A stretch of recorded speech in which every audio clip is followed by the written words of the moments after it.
Welcome home, brave heroes. I'm Ash, this is HeroQuest, and it's time once again for the BwodeCast, an irregular podcast series that talks about HeroQuest and all things adjacent, including dungeon crawling tabletop adventures.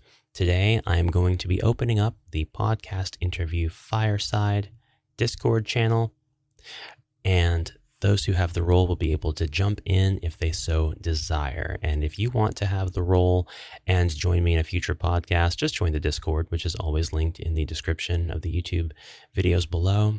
And you can come in, request the role, make yourself known and all that good stuff. It helps me to know kind of who is able to join in on the podcast if I'm going to be doing things in this form. I don't know how often I will be doing things this way or if it'll go really well, but you know what? We're going to try it and we're going to roll with whatever the results are. So we've only got a couple of participants who are able to join if they are available. If not, it's not a big deal. We have quite the topic to think about today and to talk through. I want to talk about the future of Avalon Hill's HeroQuest. I want to talk about the next 5 years, I think is a good timeline. And I'm looking at the path that they are on, and I think that this would have been a very different video 1 year ago. It would have been a very different video 9 months ago. I say video. It's a podcast. It's audio. It's audio. You're listening to it in your car or washing dishes, or maybe you're a brave soul who is trying to listen while you're mowing your lawn. That doesn't usually go very well. Usually I just wear earplugs, not earbuds. In any case, I say different because this time last year and even 3 months ahead, we knew about some really cool stuff that was coming out. We had leaks, we had suspicions, we had speculations. It looked like a really bright future for HeroQuest and for Avalon Hill, and it still does. Those of you who have been a follower of the channel for any length of time, you know that I like to analyze things in a fair way. Or at least my version of fair. We really can't exclude any bias whatsoever. What I think is fair may not be the same as what you think is fair, but I really do try to look at both the perceived good and the perceived bad. And I don't really take the bad as negative. I don't really take the good as hopeful. I like to take these things into account as realistically as possible and just kind of look at the data provided by the opinions of others and dig for information like the dwarf likes to diggy the hole. But I say that to say that some of the stuff that I'm going to be talking about during this particular episode may not come off as super hopeful or super nice, but it's really just more at taking a look at different possibilities. And so without even more ado, I would like to tell you where I think Avalon Hill's direction is going right now. Well, okay, so right now is kind of a misnomer. They're going to be unveiling all of First Light at Gen Con, which is happening so soon. And we're going to be getting to see all of the contents of it. We know what the target audience is.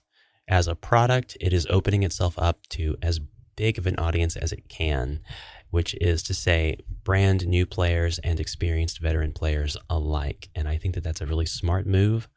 I think it's a really kind of the only move, the most broad move. And we do have a person who has joined the podcast, maybe to listen, maybe to talk. I don't know yet, but I just want to point out that Ribby is here. Ribby of various HeroQuest platform and social media channel and the like fame. Welcome, Ribby. Even if you can't sneak in, what's your status? Are you incognito? Are you okay? So we do have an issue with the setup of the recording right now. I'm not going to be able to get any sound from any sound sources other than my microphone. It's too late to fix it now. I'll use this as a learning experience, but I will translate what Ribby has said. I will paraphrase Ribby's words. I didn't know if this was the time where Ribby was corporate slave, but it looks like he is able to respond from a quiet corner of his corporate dungeon. You're not in anybody's line of sight just yet. The concept of the podcast, which, welcome, by the way, what an honor to have my maybe not officially first, maybe officially first on HeroQuest, maybe after the Fire and Ice creators. Second, anyway, one of the very first guests on the platform, period. Awesome to have you. Thank you for joining. We are thinking about the future of our beloved Dungeon Crawler HQ, and we're not really looking at it in a lens of doom saying, not one of, oh God, this is going to become corporate trash, nor are we going to assume the best. I kind of want to explore the middle road and figure out if we can define what that middle road is. And so, best case scenario, I would be looking at this in the same light that I did 9 months ago, 1 year ago. Avalon Hill has control of the property under Hasbro, and they are hitting each expansion, knocking them out of the park. Their original content is demonstrably great. They seem to really know what they're doing, and most importantly of all, they have a love for what they are doing. Fast forward to today. We have changes that have happened at Hasbro. We had a lot of layoffs. We've lost a lot of good community-facing people at Avalon Hill, and we no longer have that same level of down-to-earthness, sincereness with people that love interacting with the community. And in addition to that, we have a couple of other weird tells that kind of set us on edge, put some people at unease. And not going the conspiracy theorist route here, but just some things that people have pointed out. And the first being Avalon Hill's Discord kind of dying. It's still there. It still has community interaction. Doug, Wandering Monster, still pops in. Doesn't appear to answer pings. Does not appear to, which I don't blame him. I personally can't stand the people ping him at all. I don't think he's there for that, but comes in to provide just little bits and pieces of information or details. I'm honestly wondering, despite the fact that there are definitely moderation and admin staff there, if like Hasbro knows about the Discord and if the Discord is even being run, or if it's still like a little secret handshake nod between people who are like, yeah, they don't know about this, just on some level. I almost wonder if it's the less they know about this, the more fans can come here and do stuff, because we don't have a nod that there's official support there beyond Wandering Monster. We don't have new channels. We don't have a channel for Jungles of Delthrak. It's not really being managed, which is a strange thing. But that's just the first. And that we can give benefit of the doubt there. That's fine. Whatever. Maybe just an oversight right now. Maybe people are just too busy. The team is stretched a little too thin. Nobody cares because it's not an issue. It's fine. Second tell. All of the social media priorities moved completely off of X/Twitter. Sorry, Twitter. And is on Instagram. And that's not a bad thing by any means. I mean, Instagram seems to be much more of a mature platform. It's a little bit more odd because I see it as like the pictures and photographs and shorts sort of platform. And Twitter's more like, here's where brands come to brand. Maybe. Might be alone in that. But it's more than that. To me, it kind of symbolizes, hey, we're starting fresh. We're putting our stuff here instead of there. Before, you had Skeletor, Vibes, Zargon. And now you don't have that. That's gone. Yeah, this time last year, we were conceptualizing Sir Ragnar's lore, and we were talking about what direction the quests could go in. And we were talking about, don't get me wrong, we had our fair share of Avalon Hill should do this, they should do that. Hasbro's garbage, but Avalon Hill knows what they're doing. We had all kinds of corporate lore that we were talking about, but it was a lot more on the game side of things. And like, it almost feels to me like a lot more of the focus has shifted to the company and the hands in which the product lies instead of the product and the fantasy of it. It's a lot more what's going on behind the curtain. And that's not necessarily fun. That's not a cool thing. I would rather argue with somebody about, the rogue not being, whenever the card says elf loses 2 body points, the rogue is protected because he's not the elf. And they're like, but he is an elf, you can see. And I'm like, but that's not the intent. That's the kind of conversations we should be having, not where are the mods? Response from Ribby, again paraphrasing. Avalon Hill, at least they do have a fan-facing community Discord where it's intended as a platform for people to get together and talk. At least they do have that. They do try, and they were transparent about a lot of stuff. They were talking about stuff, sharing sneaks and teases into their developmental journey. We don't have a lot of board game manufacturers, producers that do that at all, if any. There's practically zero, right? I think that's true, but I don't want to rob those companies that do interact with their people of their efforts. Steamforged Games does a good job of it. Steamforged has a Discord that has just a ton of self-select roles and all these different channels devoted to the different projects they've come out with. And say, if you backed Elden Ring and you go into the Elden Ring channel and you want to talk shop about some of the mechanics, or you want to give feedback beyond using their Kickstarter comment section, which I would advise doing, because the Kickstarter comments kind of get to a level of, all right, this is just uncivil garbage. I don't want to read through this anymore. If you want to talk serious about mechanics and give some real feedback and interface with the devs themselves, you can actually do that. You can actually go into Steamforged and talk to them. And I think that's probably true of the more independent creators. Like Wizards of the Coast, probably not going to happen. Never.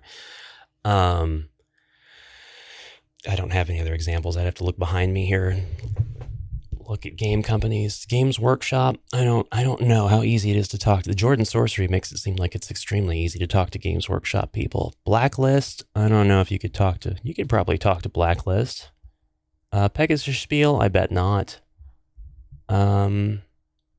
Monolith, famously hard to get a hold of, but I don't think that's the norm. I think they're just poor at staying accessible.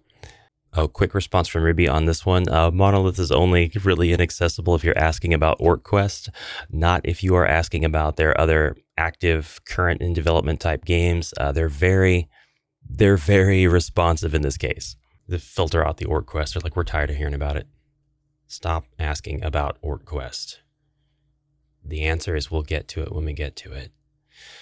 But that's the second sign of change. The platform change. No more X.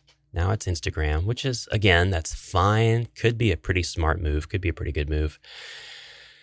The loss of the comedic jargon, Twitter jargon. The lore is sealed.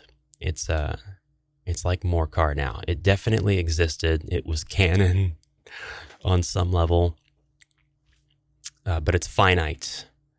Now people will have to homebrew their Twitter jargons. To get on it, people. Number 3, in no particular order. Number 3, Jungles of Delthrak, which, you know what?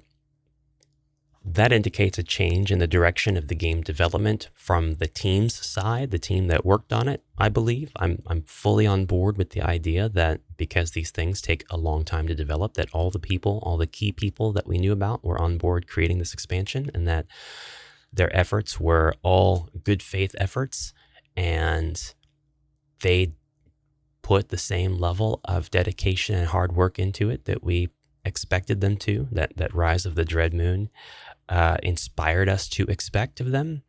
And I think they did a great job. There's little complaints here and there from people like, no, not dinosaurs. And I don't know, this is too un-HeroQuest-like. And then you have comments that are kind of balance those out. Like, oh, the simplicity of this is perfect for HeroQuest. And also, well, they had to do something or it was going to get stale. Which, yeah, I can see both sides. They're just responding to homebrew. That's all they're doing. They're just responding to very popular homebrews that people keep coming up with. Everybody and their dog came up with a whirlwind skill for the barbarian. So it stands to reason that Avalon Hill would give us a skill that's kind of that and also kind of its own thing. The Avalon Hill interpretation. So no worries there. That was another one knocked out of the park. But now we're going to get, before I made the channel live, the VC, I had a bit of a monologue. And I disclaimered, I said, I don't doomsay. I like looking at things through kind of a balanced lens if I can. That also means not looking at stuff with just 100% hope. I can be wrong. I will eat crow. I'm not even really going to make a serious prediction or anything like that. But I kind of think Jungles of Delthrak is peak content. I think this was Avalon Hill at the top of their game, fueled by the confidence in the great feedback to Rise of the Dread Moon. They put in multiple paths. They put in enemy keywords. They scored. They understood the assignment. And I don't know if the resources are there for another one like that. Certainly another expansion, original, certainly. Probably for years to come. And maybe the team left behind will get better and better and nail it. They'll be able to nail exactly the elements of what people would like to see and then like what sells, because those two things are not, unfortunately, always going to be the same.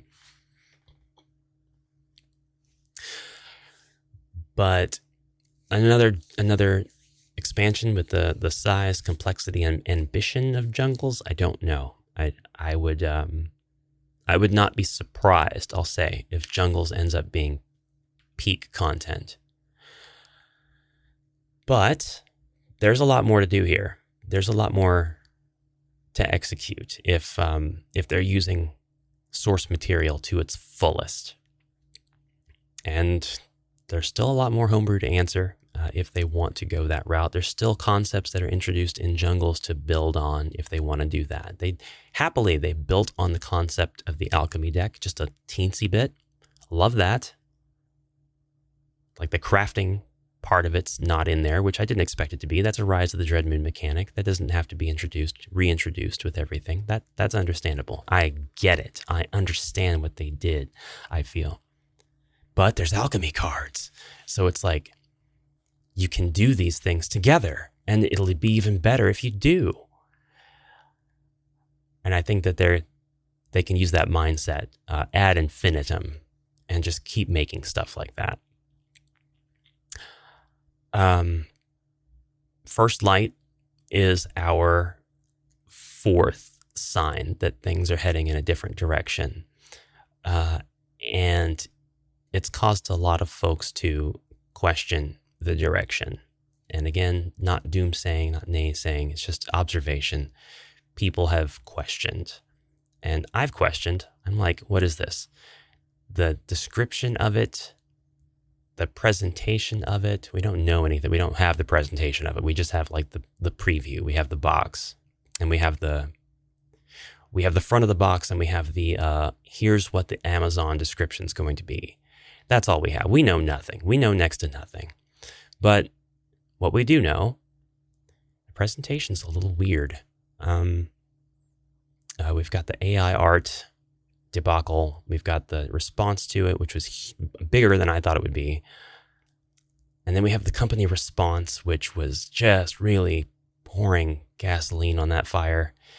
And the artist naming, which they were better off not doing. And then people looking into that and getting ruffled feathers over that as well. Understandably. They're not, in this show, I'm not faulting anybody for their viewpoints on AI, on the artist in particular, or on their reactions to it. I don't think anybody is overreacting by saying that's not for them on that basis alone, because I get that. I do get that. That is a to each their own thing. But it's different. It's not consistent with what we've seen before. It's a new thing. It breaks all the conventions. So it's got people on edge. It's got people a little worried. Is that accurate?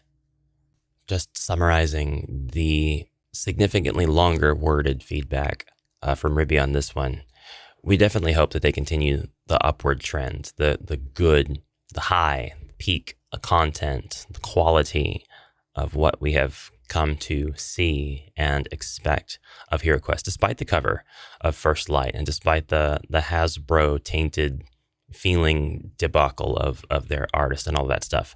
All that stuff aside, everything could be as it was, as it should be, exactly the same. That possibility is there. It's rather strong. So I feel like we want to maintain the good, the hope and all that here. And I think because I will go on record and say this, in my personal opinion, in my single player, single user, single customer, put the channel and all that stuff aside, in my opinion, they have a get out of jail free card, because no matter what, none of this was promised. They gave us a crowd fund. They gave us the game. They said, here's Keller's Keep and Return of the Witch Lord. Everything after that was icing on the cake. They brought us the game back. There's a lot of people who don't care. They're like, the new stuff's garbage. I'll play the old stuff any day. No true Scotsman, and all that. That's fine. I understand that, because I continue to collect old Hammer models for my old game so that I can play the old game and not the new game when I feel like staring at 3rd edition model. It's the entire reason I bought this overpriced, silly looking red dragon model, Ygrimme. It's so I could have a dragon in classic HeroQuest. And this dragon's going to represent Venom, and he's going to represent every other dragon that I want to put in a HeroQuest homebrew. But as far as like separation between old and new, there's plenty of people who are like, man, I wish they would reprint HeroQuest. Man, I wish it would come back. I wish it would be more accessible, because spending hundreds of bucks on an expansion, a tiny little collection of chits and plastic minis, that's not accessible to everybody. And so Avalon Hill really made a lot of dreams come true when they came back with that, and people took that opportunity to back that campaign and help them get it realized. And obviously we're here today, and they've done a lot of cool stuff with it since then. They've been bringing back other expansions that were just impossible for some folks to get, and reintroducing expansions that, for whatever reason, people didn't even know existed, like Frozen Horror or Return Against the Ogre Horde. You had people who were like, man, I never knew this was a thing, either because they were in the country where it wasn't released, or because they just fell out of HeroQuest when they were a kid, got back into it because they had kids, or they found the box in the attic or from grandma's house or whatever, dusted it off. Man, I remember this. Let's play. Oh, this is kind of fun. Wonder what it's going for. Might sell it. Holy crap, there's a lot of stuff on eBay. What is all this nonsense? So it's kind of like, even if they fade out, like just completely sell out, collapse on themselves, worst case scenario, just Wizards of the Coast themselves into the dirt. Never mind all the tragedy that would be for the folks involved. The product itself has been awesome. And it's been a lot of fun collecting the stuff and talking about it. And it's kind of hard it's really, really hard to fault them as a whole. Like, decisions made can lead up to the point where they're like, okay, we're going to do completely AI art. This is the doomsday scenario. Okay, this is not my prediction. This is to make a point. What if they wake up and they're like, well, I got an email from Hasbro says I'm fired. There's only one person at Avalon Hill left, and they're just in charge of coffee. And all of the quests are now AI generated. When you buy them and open the books, the tiles are in the wrong places. The furniture is AI distorted. The text is AI generated. It's all bad. It's just all bad. There's references to comedy dramas starring Ryan Gosling. It's not even trying to stick to fantasy. This product is garbage now. It's bad. No matter what direction it takes, and it won't be anywhere near that bad, it's okay because of what they've already come out with. Even if we stop collecting, we have all kinds of new life in the homebrew scene. I just did a video on Cthulhu Quest, 2 volumes of quest packs that were sent to me by a kind viewer. And I looked at the contents of both, and they were made using HeroQuest Builder, and they're on Amazon. I don't know that this stuff would exist without the new expansion, without people looking at this stuff and getting inspired and wanting to make stuff and do stuff. So in a way, it's reignited, it's reintroduced, and we might be looking at another 30 years of people carrying the torch individually on the homebrew side, and the old inn just continuing until it's the ancient inn. So here Ribby outlines the success of HeroQuest as a tabletop dungeon crawling experience versus other board games of different sizes, different presence, backed by bigger companies, trying the same formula, not getting the same results, not the same longevity. One exception being Descent, 2nd edition. It came out with all kinds of different expansions. They're just a crap load. It's such a large number of expansions for Descent 2nd edition, but so many of them are inaccessible. It's impossible to get them unless you get them secondhand or hope to find one that's stayed sealed in the box, at which point you're going to be paying premium prices from an eBay seller or a Mercari seller or some of that ilk. And those died out. Descent still lives on as a new edition, as arguably a different game. But the moral of the story is Avalon Hill have delivered to us more than we ever hoped for. More than I ever hoped for. I concur. I think that's very fair. And I think Descent's a good comparison too, because of the similarities, I think, in audience. I don't know if Descent tried to make itself. Yeah. Tabletop dungeon crawl, not a TTRPG necessarily, but something you can easily set out with finite enemies and quests. And I don't know. I think Avalon Hill's tried really hard to approach the marketability aspect of it. I don't know if I would say, it's smarter or not as intelligent, either or, as Descent, but I know that they've pushed really hard for accessibility. And just complete the base game, and then you can play this campaign. Boom. Which campaign? What's the order? Doesn't matter. Complete the base game, you can play the campaign. You can play the expansion. But what's the difficulty? Doesn't matter. Complete the base game. That's been the mantra. That was it early on. That was the I want to say that's probably in their overall game design Bible. But like, even companies like Games Workshop, they don't keep the Warhammer Quest train going. They certainly could if they wanted. They could get together and think about how to do Warhammer Quest in a way that was evergreen.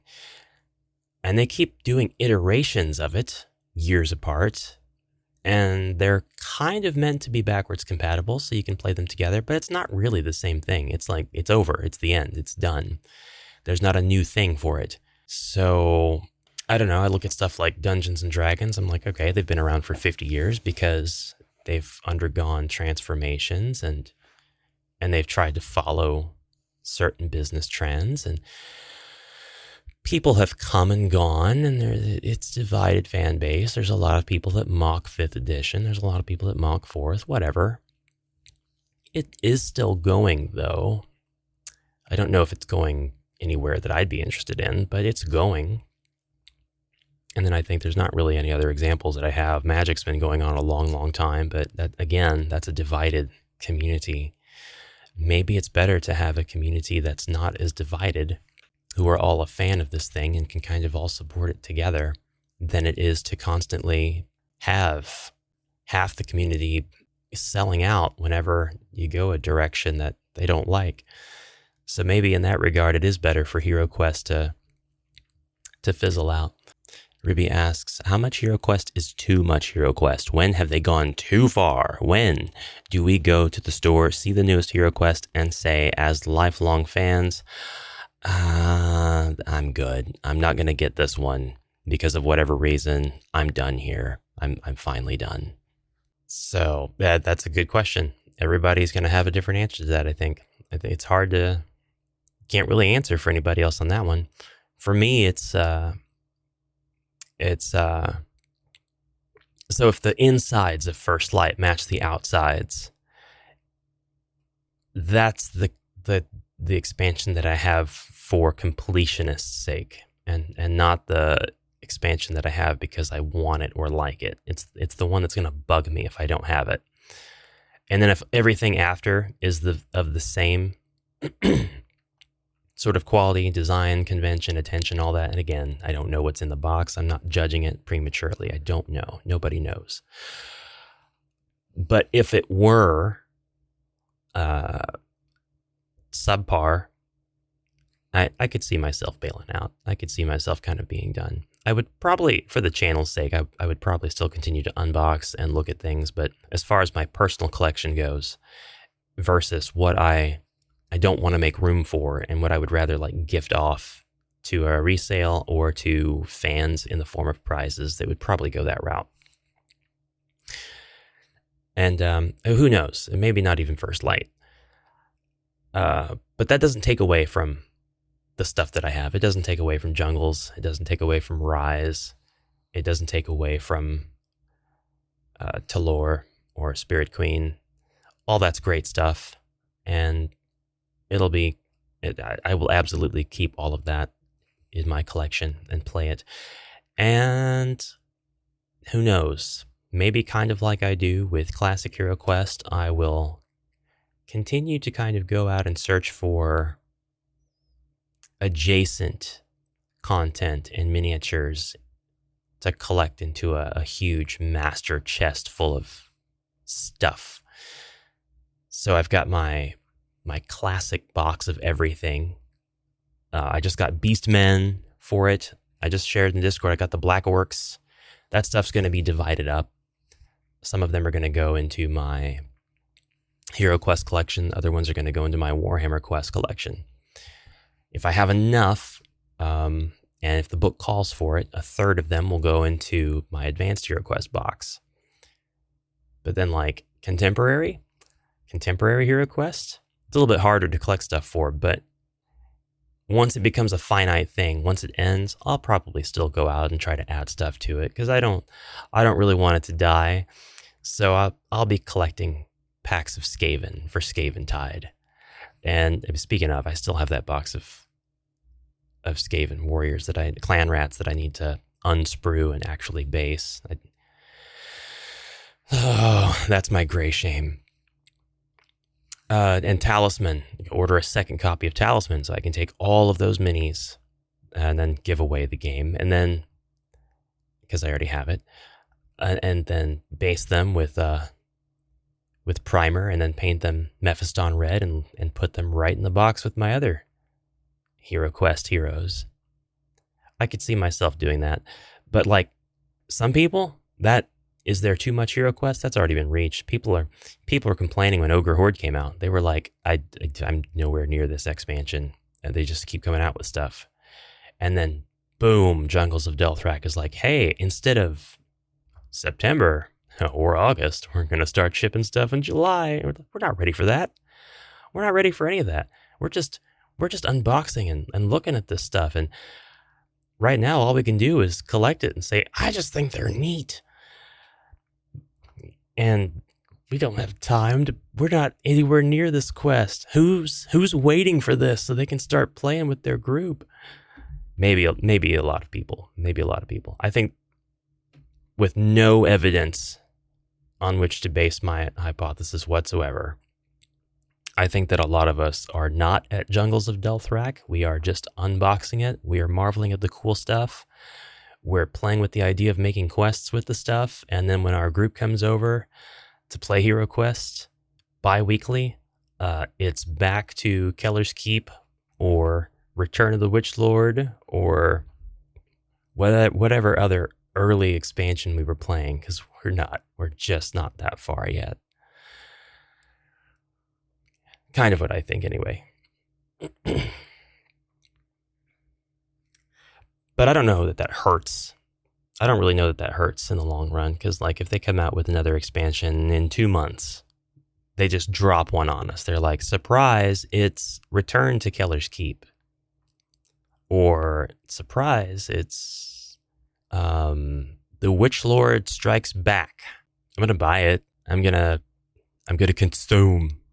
The Witchlord returns again. They'll start Star Warsing it. Like, that was the original trilogy. This is the prequel trilogy. The Witchlord is born. Oh yes. The Witchlord Wars begins. No, I'd support it. As long as it wasn't the aforementioned terrible AI doomsday scenario, of course I'd be like, yeah, this is cool. It appeals to my collector senses. It appeals to my, hey, HeroQuest is back. There is a little degree of FOMO. Maybe it's a version of it. It's not quite the same thing, but it's like, oh, this disappeared 30 years ago, and it's only available on eBay. So I make sure I have it today, so I won't ever be without boredom. I don't just do this stuff with HeroQuest, by the way, and I don't think anybody else who collects it does. I think they've all got their own other stuff that they collect. Some of us are like, we got to get the best edition of the trilogy of Hobbit and Lord of the Rings movies. The ones that have the extended commentary by Elijah Wood and Mr. Sean Astin and all of the other Hobbits and stuff. Oh, a new edition came out, and this time it's got a cool ring motif on the front. Yeah, no, that makes sense. I have, what else do I collect like this? Honestly, most of it's secondhand stuff. Most of it is old Conan books, H.P. Lovecraft books, fantasy books by Ed Greenwood. Most, it would be fair to say, most books by R.A. Salvatore, if I come across them in the wild. Lone Wolf, that's an instant collection thing for me. That's a no questions asked. New editions of Lone Wolf coming out? They're on my buy list. I don't even care what's in them. I'm not going to get to them for years to come. I'm only a little bit through the second book. I have no business buying these volume 13, 14, whatever the newer ones are. Or if I see a good price on a old version of a Lone Wolf book, if it's one that I know it's going to be hard to get, that's a good price, I'm going to get it. I'm not ready to read it. I'm not going to be for a long time, but I'm still going to get it. Because I'm in a position to do so right now, and I don't know if I'll always be in that position. And I guess that's my FOMO. I guess that's my version of it. So, with just some minutes left, parting thoughts, the next 5 years, I would say we could probably safely predict at least one adventurous expansion every year, compatible with whatever edition of HeroQuest. I see more hero collections coming out. Those were received pretty well. They always seem to sell out pretty quickly. We've still got people waiting on the Monk to re-release. I could see that. I could see it. I don't know if it'll be the full 5 years, since that technically would be like twice the amount of time. Not twice. It would be longer than the amount of time that the resurgence of HeroQuest has already been out. And I just don't know. But they certainly, if they want to, they can still give us the Wizards of Morcar. They could still give us something based on the Dark Company. A cool interpretation of it, wherein all of the quests do take place on different pages, different quest notes and everything. Something to play with the difficulty there. Awesome new knight sculpts. I could see it. I could see it for sure. Multiple endings. What's in store for it over the next 5 years, though? Ribby suggests that a practical alternative to having to release physical X-Pack after physical X-Pack is to create digital-only content and come out with campaigns that are digital-only, perhaps free, perhaps paid, but they come out on the app, and that is how we continue to enjoy the game's future releases and expansions. And perhaps this means the base game can be resold in a new edition every so often. Perhaps it just means we have to continue buying into the very accessible editions of the base game that are out there now. And when I say that, I mean the now permanently reduced in price original base game from 2021, or perhaps the 2023 edition, or the first light edition. But digital campaigns, digital expansions, digital packs will be compatible or would be compatible with these base games. Kind of like I said, that if they did that, let's say they came out with 3 digital only, that's gonna cause people to make them. That's gonna cause Etsy sellers to have Return to Killer's Keep and the Witchlord Strikes Back expansions in no time.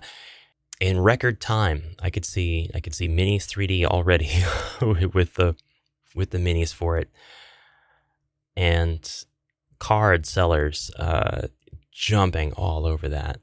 So I mean, yeah, it would be another breath into a breath of life into the homebrew community, homebrew creators out there, and the homebrew communities that surround them. So it wouldn't be the absolute worst. I don't like the idea of digital only stuff just because I don't like reliance on an app. I actually went out of my way to get Mansions. No. Yes. The older edition of Mansions of Madness, so that I could play with all of the pieces that were there in a cabin with no internet, versus needing to have the app. Played the new edition with my brother-in-law. He managed the app and all that stuff, and it went swimmingly. I mean, it went smooth. It was fine. There were no problems. Yeah, and I want to make a comparison to like Legend of Zagor, where a lot of the game's mechanics are locked behind a voice-controlled chip from the 90s, and you hit a button, and depending on what button you hit, the computer will make Zagor speak to you and kind of curse one of the players and stuff. It's a core component of the gameplay. But one day that battery's going to die, then what do? You don't have access to any of that. That reminds me, I need to hurry up and finish my catalog every single thing that Zagor says for a deck of Zagor cards project.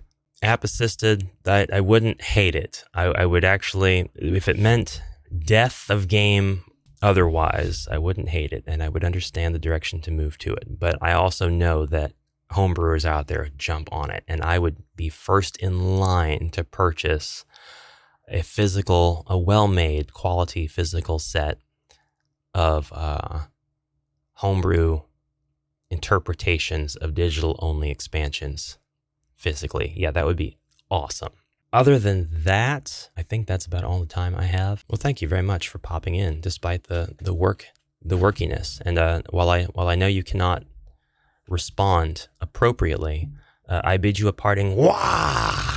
And with that, that's all the time we have. So thank you guys very much for listening to the BwodeCast. Again, if you want to be considered a guest, just join the Discord, and we'll line you out. At least once I know you're a real person and not a bot. That's been a thing lately. I got a sponsorship for a hairdryer.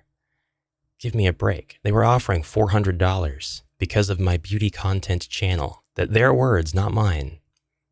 Can you really? I want to secure the bag. Do you think I could market a hairdryer to my audience? Maybe I could. I don't know. There's no way. It's got to be a scam. But if we pretend that it wasn't a scam, if we dug down that hole, would you guys buy a hairdryer if I endorsed it? If I showed it being in use on my long locks? Yeah, I don't know. And I want to draw people's attention to the description of the YouTube version of this podcast, where I link the HeroQuest Warpath Facebook group, which is ran by Ribby. So if you are a fan of HeroQuest and you'd like to source other people's paint jobs, interpretations of rules, game reports, anything like that, of that matter, go check it out. It's awesome. It's a great hub.